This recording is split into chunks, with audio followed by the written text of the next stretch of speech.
출애굽기 16장 21절에서 36절 말씀입니다. 24절.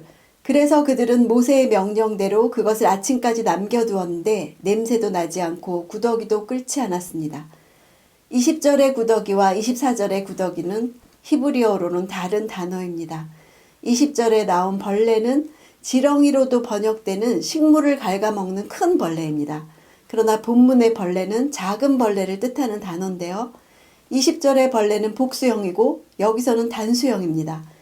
20절에서는 수많은 벌레들이 자기 몸을 세우고 우글대는 모습이 묘사되는데요. 본문에서는 단순히 벌레가 존재하는 현상만을 나타내는 동사를 써서 단 한 마리의 작은 벌레도 전혀 존재하지 않았음을 표현했습니다. 이건 역시 하나님의 개입이 없이는 도저히 생겨날 수 없는 초자연적인 현상이지요. 26절. 6일 동안은 그것을 거두라. 그러나 일곱째 날인 안식일에는 아무것도 없을 것이다. 하나님은 그들이 여섯째 날에 모아들이는 분량을 2배로 만드십니다. 일곱째 날의 예외적인 본질을 가르쳐 주시라는 것이죠. 약속으로 주신 것이죠. 안식하는 날을 위해 하나님이 2배로 공급해 주신다는 믿음이 있으면 안식할 수 있습니다. 후에 여섯째 해에는 2배의 추수를 하게 하셨죠. 여섯째 날에 2배의 만나와 여섯째 해에 2배의 추수, 이렇게 우리보다 24시간이나 12달을 앞서서 우리를 먹이시고 책임지시는 하나님임을 알 때에 다음 날과 다음 해에 대해서 근심하지 않을 것을 원하셨습니다. 이에 대한 반응으로 하나님은 우리가 일곱째 날을 존중할 것을 요구하시죠. 28절. 여호와께서 모세에게 말씀하셨습니다. 너희가 얼마나 더 내 계명과 내 율법을 지키지 않겠느냐. 이스라엘 회중이 하나님의 계명에 매일 순종하는지의 여부를 시험하는 프로그램이었죠. 이 만나 훈련을 통해서 하나님은 이스라엘 회중이 일곱째 날에 안식하는 법을 훈육하기를 원하셨던 것입니다.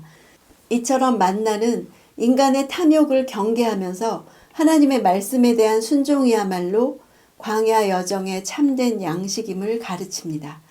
하나님의 말씀에 대한 순종이 곧 음식을 먹는 것과 같다는 것입니다. 그러므로 사람은 떡으로만 사는 것이 아니라 하나님의 입에서 나오는 모든 말씀에 순종함으로 원기를 공급받는다. 이것을 가르치기 원하셨던 것입니다. 만나 훈련은 하나님의 뜻에 대한 순종이 음식을 먹고 원기를 얻는 일임을 각인시키는 훈련이었습니다. 32절. 모세는 말했습니다. 여호와께서 명령하시기를 만나 1오멜을 가져다가 대대로 보관하라. 이는 내가 너희를 이집트에서 이끌고 나왔을 때 광야에서 너희에게 먹으라고 준 빵을 그들이 볼 수 있게 하기 위한 것이다 라고 하셨다. 금요일에 제공된 만나는 24시간 이상 지속할 뿐만 아니라 그 일부는 이어질 세대를 위해서 지속될 것이라고 약속하셨습니다. 이스라엘 자손들의 장막 안에서는 단 하루도 간수할 수 없었지만 성막 안에서는 거의 40여년간을 보존할 수 있었습니다. 그것은 자손들을 위해서 간수되었죠. 우리가 체험한 하나님의 말씀도 다음 세대에게 전해질 양식입니다. 그 말씀으로 내가 광야를 통과했다고 증거할 말씀이 있습니까? 34절. 여호와께서 모세에게 명령하신 대로 아론은 만나를 증거판 앞에 두고 잘 보관하게 했습니다. 이때는 아직 십계명 2 돌판도 없었고 언약궤도 만들어지지 않았기 때문에 이 명령은 후에 이루어지죠. 언약궤 안에 증거판이 담기기 전에 만나 항아리가 먼저 담겼습니다. 율법을 주시는 하나님이시기 전에 은혜롭게 공급하시는 하나님이시죠. 35절. 이스라엘 백성들은 정착지에 이를 때까지 40년 동안 만나를 먹었습니다. 그들은 가나안 땅의 경계에 이를 때까지 만나를 먹었습니다.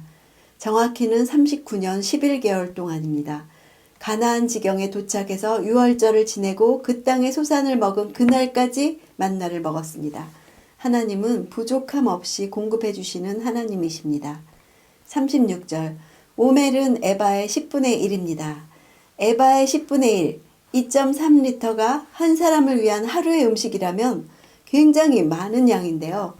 룻도 하루 동안에 에바의 10분의 1, 2.3리터를 걷어와서 나오미를 놀라게 했죠. 일용할 양식을 구하는 주기도문은 아침의 기도입니다. 매일 아침에 제공되었던 만나처럼 이것은 오늘 필요한 양식을 하나님이 충분히 공급하실 것을 간구하는 기도죠. 신약에서 만나 이야기는 예수께서 5천 명을 먹이신 이야기 다음에서 나왔습니다. 무리들이 모세는 하늘에서 떡을 주어서 먹게 했는데 당신은 어떤 기적적인 표적을 줄 것인가 이렇게 물을 때 예수님은 모세가 떡을 준 것이 아니라 하늘 아버지께서 주신 것이다. 오늘날도 너희에게 하늘로부터 참떡을 주시는데 하늘에서 내려온 참떡이 바로 나다 이렇게 말씀하셨죠. 내게 오는 자는 결코 줄이지 않을 것이다. 영원히 살리라 이렇게 약속하셨습니다.